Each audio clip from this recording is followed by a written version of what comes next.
sónicos. Entonces nosotros hicimos ingeniería a la inversa, nos fuimos a buscar a las fuentes de laboratorios, etcétera, etcétera, etcétera. Entonces la cultura de secretismo del gobierno también tiene un fin propagandístico, es decir, esta información, si nosotros estuviéramos con otra idea en nuestra investigación, o si estuviéramos dentro del grupo de medios y periodistas a quienes les interesa ayudarle esta información con un objeto efectista, ¿cierto?, dentro de los objetos que buscan, sería mucho más sencillo para nosotros acceder, pero no es así, ¿cierto? Cuando estamos nosotros cubriendo La Habana, nosotros tuvimos una ventaja, solamente hubo 2 medios colombianos en Oslo, por una coincidencia nosotros, porque nuestro editor está haciendo posgrado en Suecia, y se podía viajar hasta Noruega a hacer el cubrimiento, y la agencia de prensa fue, el resto no hubo ningún otro medio colombiano allá directamente, en cuanto a los alternativos, de los independientes. El resto se recibió, pues digamos, la transmisión y se hizo el cubrimiento desde acá. En ese terreno, lo que vimos nosotros es una muy buena disposición de hablar por fuera de micrófonos de todo el mundo, pero poca disposición a hablar oficialmente de una de las partes. Pudimos publicar una entrevista con Marcos Calarcá, que la hicimos telefónicamente, curiosamente. Muy fácil, muy dispuesto, etc. Hemos buscado como locos a Humberto Lacalle, y ha sido realmente muy complejo tratar de tener, aunque sea una aclaración mínima. Nos hablan algunos de los otros negociadores extraoficialmente, por fuera de micrófonos en ese momento, pero ha sido muy difícil, y pues eso lo dificulta más las capacidades logísticas de nuestro periódico. Nosotros no somos un medio con recursos. Todo lo que nosotros hacemos lo hacemos voluntariamente, y pues sale de aquí, no hay una caja en el programa. Entonces, por ejemplo, decir, vamos a viajar a La Habana a buscarlos y a perseguirlos por el malecón o por La Habana antigua mientras están tomando mojitos, o cuando están tomando daiquiris en el Floridita, pues está como difícil, no tenemos cómo hacerlo. ¿Sí? Nos ha tocado todo a punta de correos electrónicos, búsquelos unos a los otros, y la diferencia en el trato sí es notoria.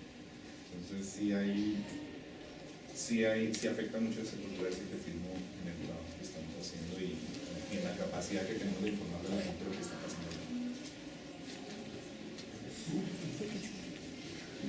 Entonces, rápidamente, si estamos preparados para el posconflicto, yo diría que no. La respuesta corta, no necesariamente lo que tiene que ver con el proceso de paz, nos falta muchísima preparación, de hecho nos falta, como dijimos hace un rato, conocer nuestro conflicto, sino que, digamos, en nuestra vida cotidiana es muy difícil, por eso las facultades, por ejemplo, de sociología y demás tienen semejantes afugias por esta época. Imagínense ustedes lo que vendrá para un país en el área de la psicología después de firmar el proceso de paz. Es que todas esas cosas ni siquiera las hemos calculado, no estamos preparados, no sabemos en realidad lo que se nos viene, y no sabemos cómo lo queremos, no hemos estudiado en profundidad qué le conviene más al país, y creo que incluso no hemos hecho el ejercicio muy íntimo, muy personal, de decir de verdad hasta qué punto puedo yo ceder o no más allá de las ideologías, porque es que nos quedamos en ese pedacito, como que la barrera de entrada, uy, la paz, no, o el otro, uy, sí, la paz, sí. Bueno, pero ¿cómo? Miremos, a ver, ¿qué puede hacer usted? ¿Qué puedo hacer yo? ¿Qué podemos hacer todos? Yo creo que no estamos preparados, y sobre eso, digamos, algo se ha hablado en este encuentro. ¿Qué tipo de mediación se necesita para el caso colombiano? Para responder un poco lo que decías hace un instante, cada proceso es diferente, cada proceso es distinto. Yo no puedo decir que como en Nicaragua en los 90 funcionó esto, entonces lo voy a hacer acá en Colombia, o como en Sudáfrica funcionó esto, lo voy a hacer. No, porque allá estaba de Klerk y acá no, allá estaba Mandela y acá no. Ni siquiera es válida la comparación consigo mismo, es decir, con procesos anteriores del mismo país, del mismo escenario, porque siempre el contexto ha variado. Por ejemplo, no sé, ayer la guerrilla tenía más armas, hoy tiene menos, o ayer tenía más hombres, hoy tiene menos, hoy el clima, el ambiente, la tensión social estaba más exacerbado, mañana tal vez no. Los procesos no son los mismos. Lo que sí puedo hacer es aprender de esas experiencias pasadas o de otros escenarios, claro que sí. Yo puedo decir, ¿cómo lo hicieron? ¿Cómo lo debo hacer yo para que funcione? Eso sí se puede hacer. y si no se hace, pues sería un gravísimo error. Es decir, antes, como peleaba Uribe, que el tema de amnistías e indultos, hasta dónde tiene razón, sí o no, eso es discutible, pero la legislación penal internacional vigente en el momento en que se desarrollaron los procesos de paz de los años 90 era muy distinta a la que hay hoy. Hay que mirar esas realidades, esos contextos. Entonces, ¿qué tipo de mediación? Pues bueno, digamos, el diablo está en los detalles, decían los papás, y creo que tenían la razón. ¿Desde quién sirve el vaso de agua en la negociación? Eso es importante. Yo quiero un señor que se encargue, por ejemplo, más de verificar que se cumplan, o quiero un señor que sea más de acompañamiento. Quiero un señor que, no sé, hay mínimo 8 tipos diagnosticados de mediación, y en cuál quiere enfatizar cada proceso, eso también es distinto. El llamado que hago, mi convicción personal es que nosotros debemos ponerle muchísimo cuidado al tema de verificación. Al final, de mucha gente, y es probable que con gran parte de razón, dice que esto ya está hecho, ¿no? Que ya hay acuerdo FARC-gobierno, ojalá sea así, pero mi pregunta es después que viene. Y si estos señores, ¿quién le garantiza, por ejemplo, a las FARC que no las maten después? Es que eso es un problema gravísimo. Firmar, cualquier presidente, hasta Uribe se los dijo, Uribe les dijo, desmovilícense, y no los van a matar. Claro, cualquier presidente dice eso, pero garantícelo de manera efectiva, eso es un problema. La verificación, para mí, es en ese pedacito es en el que hay que enfatizar más. La democratización de la información, sí, eso es un problema gravísimo sobre el cual también de alguna manera se habló acá. Yo soy medio apasionado de los nuevos medios y digamos que celebro ese auge que hay de medios de comunicación digitales, por ejemplo. No estoy hablando solo digamos, desde lo grande, sino de lo chiquito, la localización, como diría un término prestado a las ciencias políticas. O sea, no solo lo local también, ahí estamos viviendo un momento de efervescencia desde los movimientos sociales y de las iniciativas de comunicación desde lo local, desde lo étnico, desde donde ustedes quieran, y no solo en Colombia. Si bien es cierto que el caso de Colombia es medio ejemplo internacional, pero no solo en Colombia. Y también el tema global. Es que el hecho de que hoy yo con 0 pesos pueda montar un blog y lo que yo escriba ahí, bueno o malo, con pésima ortografía, con regular si soy periodista, me lo lean en cualquier parte del mundo, a cualquier hora, cualquier cantidad de veces, eso es una ventaja impresionante respecto a eso que llamamos los grandes medios. Porque es que no sé, la versión impresa del diario El Espectador, para no hablar de los vecinos, la leen unas personas. ¿Cuáles? Las que tuvieron acceso al impreso en ese momento, ese día. Al día siguiente ya no la pueden leer. O hagamos el ejercicio de ir a comprar El Espectador de ayer y no hay. Si no hay eso es muy fregado. En cambio, cuando yo escribo en mi blog la información, me la leen hoy, mañana, pasado mañana, los 8 días, los 15 días, lo que sea. A mí me pasó un caso muy curioso en Caracol, con un trabajo que hice sobre una situación de desplazamiento de una comunidad, que digamos es un trabajo que quiero mucho, y resulta que tiempo después de elaborada la historia, la gente en los comentarios, en la página, yo trabajaba con Semana en ese momento, la página de Semana empezó a comentar y echar carreta y decir, sí, esto también pasa en otro lado, no, esto no es así, no, esto lo uno, esto lo otro, y montaron una red de apoyo a esa comunidad de Caracolí, que tenía un escenario que resumo que Caracolí no se sabía si era de Bogotá o era de Soacha. Los de Bogotá decían que era de Soacha y los de Soacha decían que era Bogotá, porque qué problema tan grande. Entonces nadie quería, quedar en toda la mitad de la división. Y resulta que la gente en internet montó como un foro de apoyo. Entonces una señora en Australia dijo, yo quiero contribuir, ¿cómo le hago? Y entonces por allá una colombiana que vivía en Estados Unidos contestó, yo también puedo, no sé, mandar ayudas, ¿y a dónde las envío? Y yo no tenía ni idea. Y la gente seguía hablando y por allá alguien me vació. Entonces decía, es que los periodistas en Colombia todavía no saben cómo es esto, que la red está viva, que la gente contribuye, que el tema se sigue moviendo, se lo pueden perfeccionar, se lo pueden corregir, le pueden hacer nuevos aportes. Total, montaron una red de apoyo y se fueron, y yo me enteré al final, yo ni sabía. ¿Qué tal que yo fuera un periodista juicioso que le hiciera seguimiento a mis temas, por ejemplo, de cómo se mueven en internet? Ajá, esa es una ventaja que tienen todos ustedes que son jóvenes y que traen eso que llaman el chip, ¿no? Para desarrollar. Pero toda esta anécdota larguísima que también ha pasado no sé, en San Onofre, una historia también que la gente, digamos que ¿cómo se dice? Nos felicitaba mucho, oh, qué rigurosos en la investigación, qué rigurosos no, lo que pasa es que ya me había pasado lo de Caracol y entonces leí los comentarios de ese nombre y encontré que era un señor Cadena, que no sé qué, toda la historia, y de ahí sacamos una nueva información. ¿Esto a qué va? A que no es el medio solo porque sí, hay medios grandes y ¿qué hacemos? Nos sentamos entonces todos a llorar porque hay medios grandes. No, podemos hacer lo que hace el Turbión, semejante ejemplo que nos acaba de dar, semejante lección de periodismo para todos. Cada uno de ustedes es un potencial propietario y creador de medios de comunicación, y yo creo que a eso es a lo que hay que apuntarle, a montarle competencia a eso, porque para ser empleado, pues yo por ejemplo ya estoy un poquito cansado y eso que me ha ido bien. Y para responder una pregunta más adelante, a mí por ejemplo no me molesta el tema del secretismo, digamos, me causa uno fastidio pero no me asusta, porque a uno lo formaron para eso. Si el presidente no me habla, pues voy donde el vicepresidente. Si el vicepresidente no me habla, pues voy donde el ministro. Y si no me habla el ministro, pues voy donde el asesor del ministro, que es el que le escribe los discursos al ministro, porque el ministro no tiene ni idea, sino que hay alguien que estudió, hay alguien que sabe cuántas casas, cómo se hacen y todo. Y ese es el señor que le hace el trabajo. Pero tengo que buscarlo. A mí eso no me asusta en realidad. Es harto, pero uno lo aprende a lidiar desde chiquito. Y uno sabe que las no tienen su interés, entonces cuando hablan quieren y cuando no. Por eso enfatizo otra vez en la importancia de mirar la contraparte. No miremos solo el gobierno, miremos las FARC. Las FARC no son unos angelitos porque salen a hablar todos los días. No, señor. Ellos tienen su motivación y por eso salen a alardear o a protestar o a exigir o a demandar a lo que sea. Entonces, no es que, por ejemplo, las FARC tienen una mayor disponibilidad para la paz, podría concluir alguien, porque las FARC sí hablan. No, es que ellos tienen su agenda también.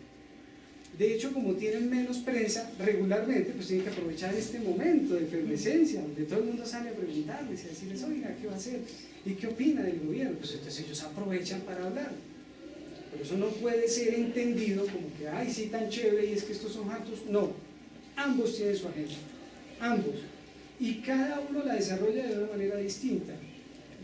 El tema del secretismo, del silencio oficial, como les decía, estamos acostumbrados y desde chiquitos nos criaron para lidiar con eso, pero además lo entiendo de alguna manera razonable, como lo decían mis dos contertulios,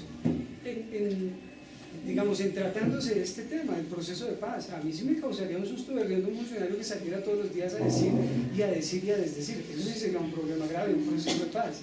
Semejante irresponsable había que cambiarlo de una vez. Eso hay que manejarlo con mucho cuidado.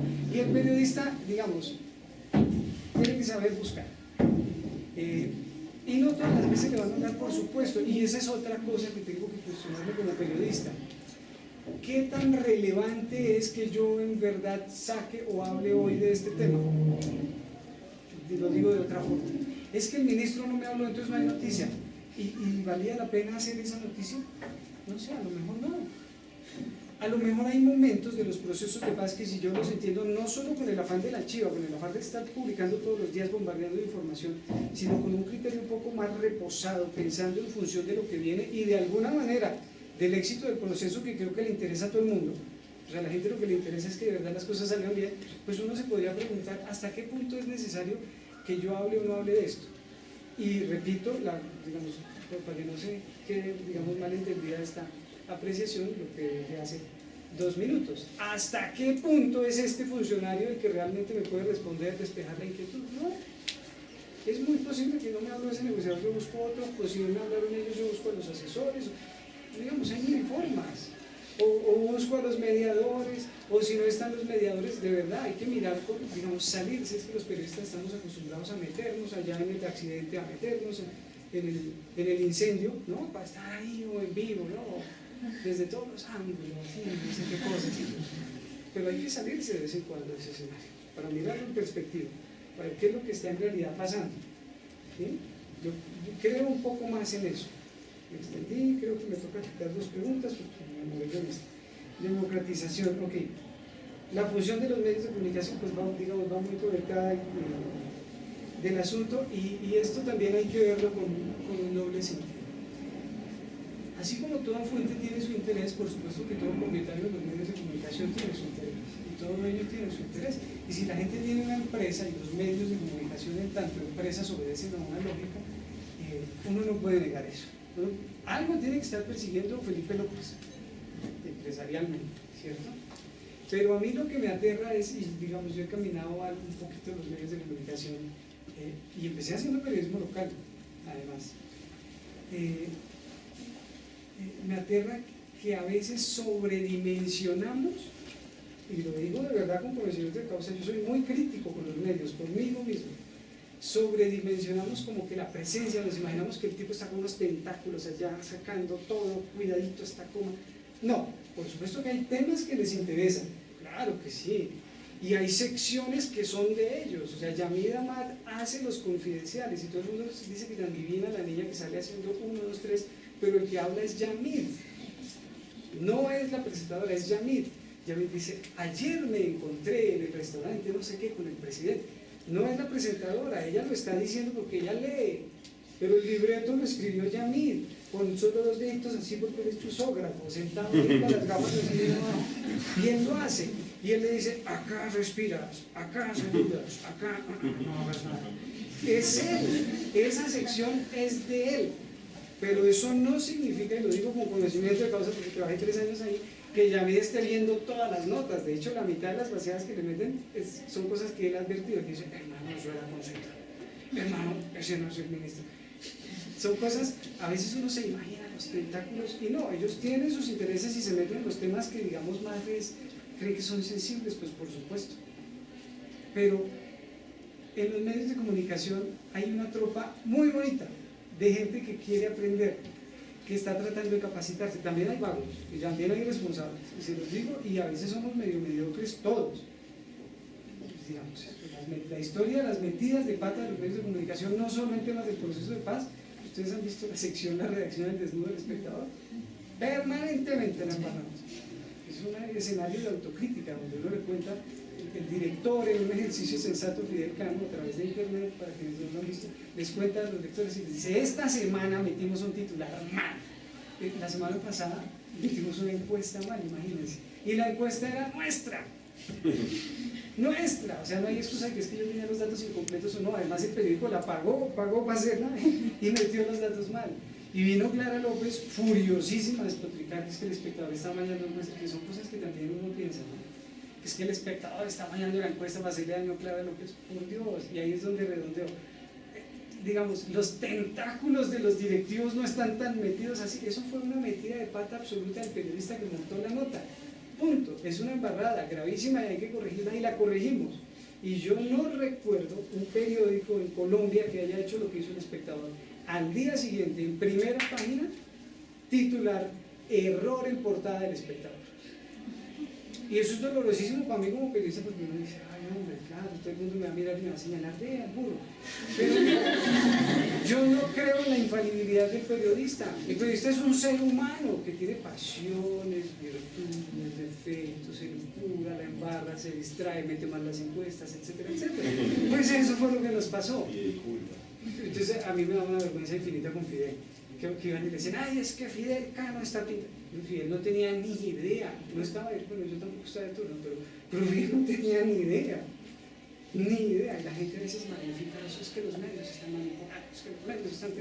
No, digamos, cada quien tiene sus intereses, sí, y hay que mirarlos con sentido crítico, todos los medios de comunicación, los grandes, los chiquitos, los locales, los no locales, las transnacionales, todos.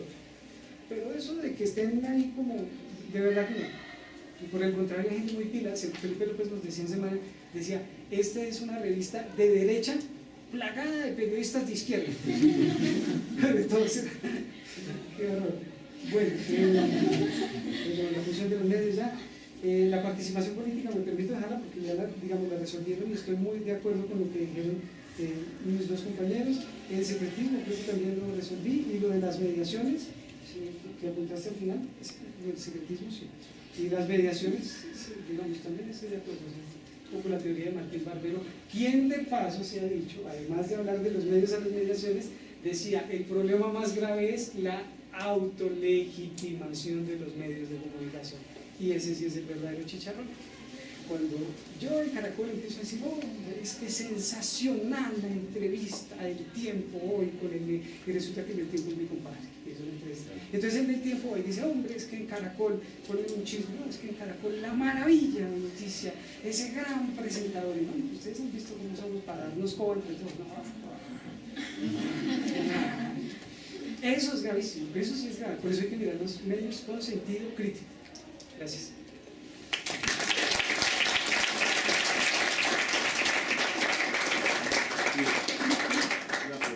¿Quedó ahí? Sí. Yo tengo una pregunta muy curiosa. Ustedes hablan, ustedes hablan curiosamente del monopolio de información y yo lo relacionado con las redes sociales. ¿Qué tan favorable puede ser que una determinada persona de la esfera pública pueda, digámoslo así, dar su opinión a través de Facebook o Twitter también subiendo como fotos e imágenes sobre lo que sucede en estos diálogos? Hay una cosa en la que yo no estoy de acuerdo siendo tantos años dedicado al tema hacker, y es el pensar que las redes sociales son un ente, no sé, sin conexión con nada, como sin interés, sin intencionalidad, sin intereses políticos, eso es falso, ¿sí? Primero, Facebook, Twitter y aledaños, todas son empresas privadas dedicadas a hacer plata, ¿sí? Y hacen plata con lo que más da plata en cualquier país y en cualquier situación, que es aliarse con el bando ganador. Así de simple, ¿sí? O si no, miremos cómo creció Zuckerberg, ¿sí? Y en qué condición, según lo que las declaraciones, según los documentos que se han filtrado a la prensa desde Edward Snowden, en qué condición creció su empresa, ¿sí? Cuando entra la plata, dura su negocio. Cuando cambian el algoritmo de acuerdo a lo que les está planteando el sistema de vigilancia de la NSA, ¿sí? Ahí les entra una plata dura al gobierno gringo, ¿sí? Pero si miramos en Colombia, digamos, también hay unas intencionalidades que cambian el algoritmo de distribución.